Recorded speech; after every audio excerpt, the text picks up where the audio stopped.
Ixonia Pictures salutes 30 years in show business for Melanie Martin.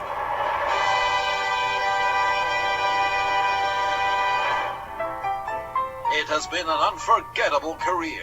Who can forget her as a child actress in the silent movies?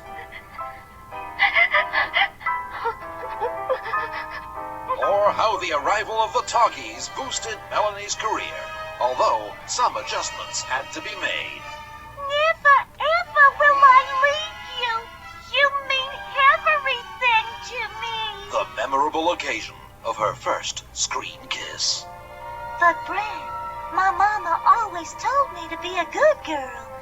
Be gentle with me. Pucker up, sweetheart. I'm coming over to you. Oh, Brad, that was wonderful. Can we do it on the lips now? Frankly, my dear, I don't give a damn. But my name is Brett. Her acting ability attracted some of the world's finest directors. Cecil B. DeMille, Alfred Hitchcock, who gave her one of the toughest off-screen roles of the 20th century. Orson Welles was a constant admirer. Here's what Melanie had to say after she was cast as Mrs. Kane in Citizen Kane.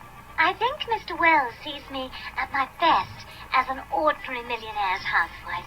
He's a very perceptive man. And the script is wonderful. Although I'm not sure about the newspaper bit.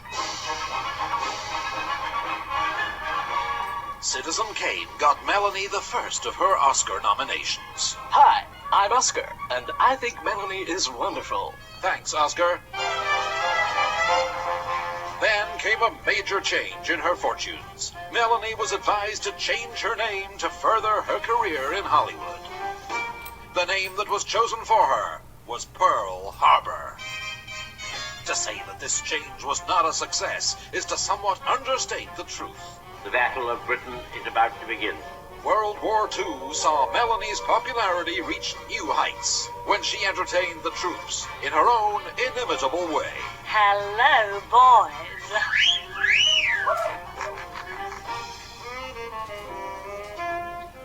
Before and after the war were the days when travel to and from the United States was by cruise liner.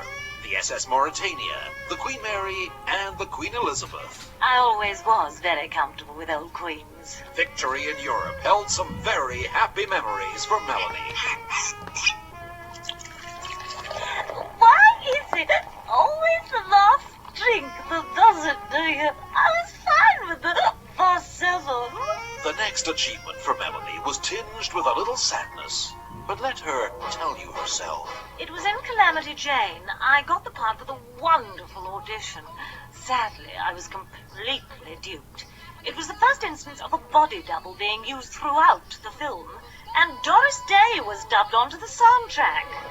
Whip, crack away, whip, crack away, whip, crack away. The gaps between films started to get longer as Melanie sought to exploit her other talents. This very rich man gave me a job, and I started to write. It set me off in the book business. That's 4-1 for the favourite, 6-1 bar. Thank you, madam. Here you are then, Melanie. 2 shillings to win on number 5. Right, sir. Half a crown each way on number 2. From these small beginnings, the Martin Publishing Company became established, and with it, Melanie's unique style. Janet and John loved their horse. Janet would brush him every day. John loved it. So successful was she with her writing that Melanie gave up her career in the movies. It takes great courage to bow out of one's profession at the top. Courage? Top of your profession? Hey, don't make me laugh. Do you mind? Just stick to the words, will you? Talk about stretching the truth. I'm not having this. This is supposed to be a tribute to my wonderful career. Credibility? You couldn't even spell it, let alone know what it is. Enough! Enough!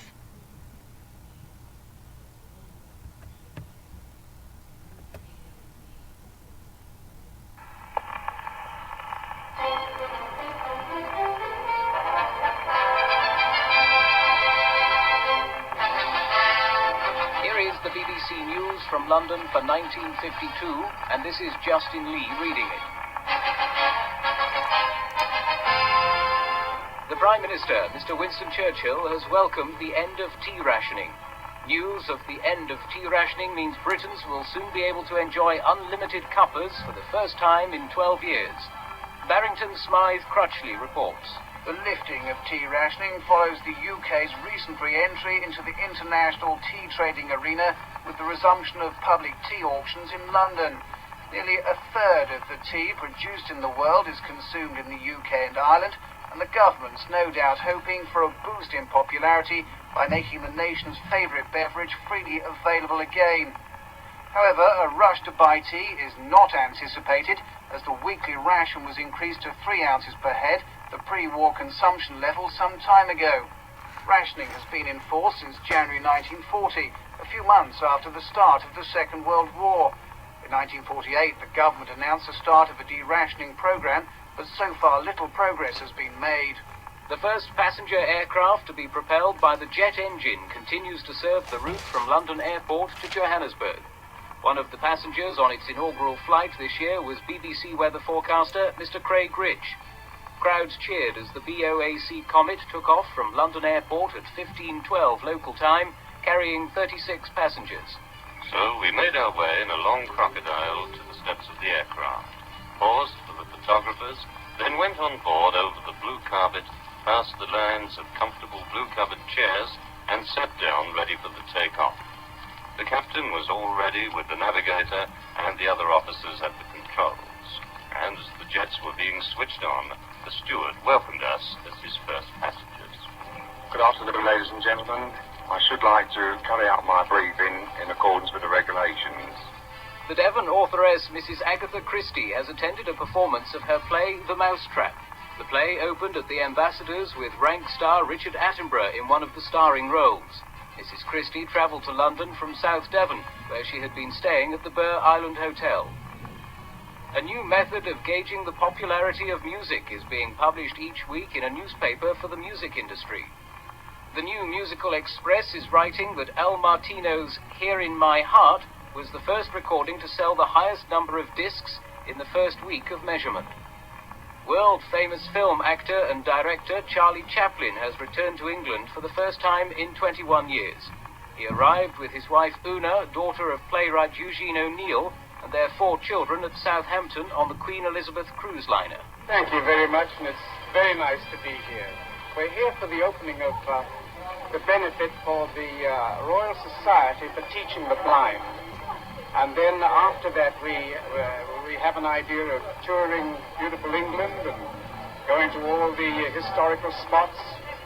The film musical Singing in the Rain with Mr. Gene Kelly in the starring role is breaking all records at the cinema. The film chronicles Hollywood's transition from silent movies to the addition of sound. At the Empire in Leicester Square, all tickets, including the luxury seats costing £half a crown, have been sold for the past 6 days. On to the sport now.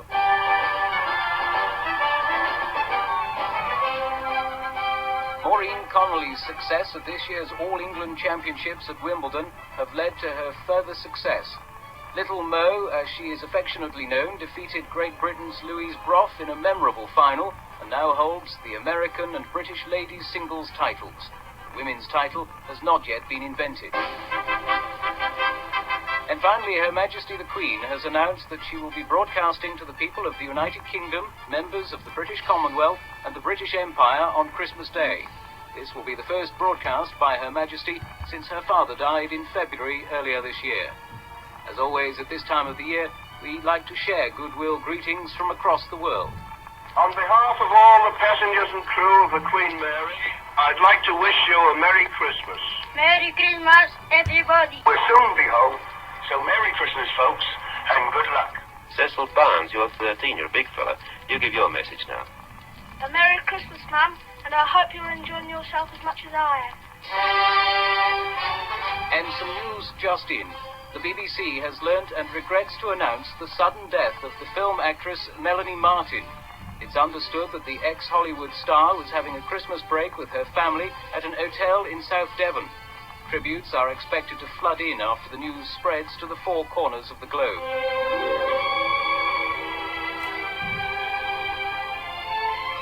Film fans in many countries are beginning to come to terms with the announcement this evening of the passing of Melanie Martin. Her career spanned 3 decades, and she appeared with countless leading men. What can I say? Shocked. Completely shocked. Melanie had so much to offer. I remember when we first appeared together, she guided me through the part and how I should play it. I owe her so much. She will be sadly missed. Was that all right? Did it sound as though I meant it? But it was her partnership in so many films with Kevin Clint that will be remembered forever. Well, it was her happy-go-lucky attitude to life that used to make her such an easy person to get on with. We were in the 1947 hit, Happiness Becomes You.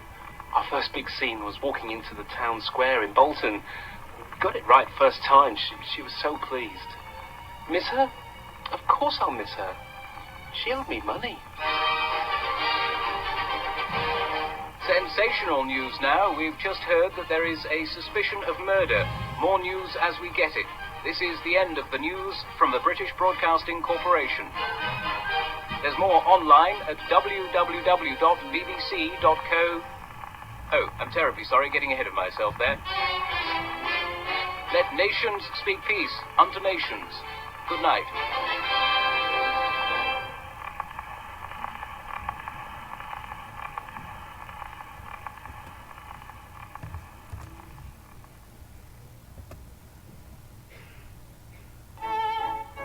Good evening. I am Melanie Martin. I know it's a name that will be so very well known to you. I'm not sure how rich I am, but I have earned every penny with a wonderful film career, and now as a writer and publisher. My family will join us this evening as we look forward to Christmas. I could, of course, have invited them to my home at Moulton Mansions, but this wonderful hotel is just the sort of place where I feel so very much at home. Hello, I am Michael Martin. I've been told to come here by Melanie, my ex-wife, so that we can all exchange Christmas presents. The only pleasure I'll get is seeing our children again, although even they can be a bit troublesome. Frankly, I was glad to get away from Melanie, just not made out to be a wife, I suppose, although I must say she's been generous financially. I was able to do charity work for quite some time. My mother and father are Melanie and Michael. Sorry, I'm Quentin Martin, and apparently Mother wants us to get together before Christmas. They see me as the black sheep of the family. Well, in fact, they hardly see me at all. I've been in prison and have used the time profitably to ensure that I never, ever return. Good evening. I'm Michelle Downing, and I'm proud to be the Chief Executive of Martin's Publishing. I run the business for my sister Melanie. The business is very successful, with Melanie's writing being second only in its appeal to the works of Barbara Cartland. I've been visiting Quentin whilst he's been away. He really appreciates me keeping in touch.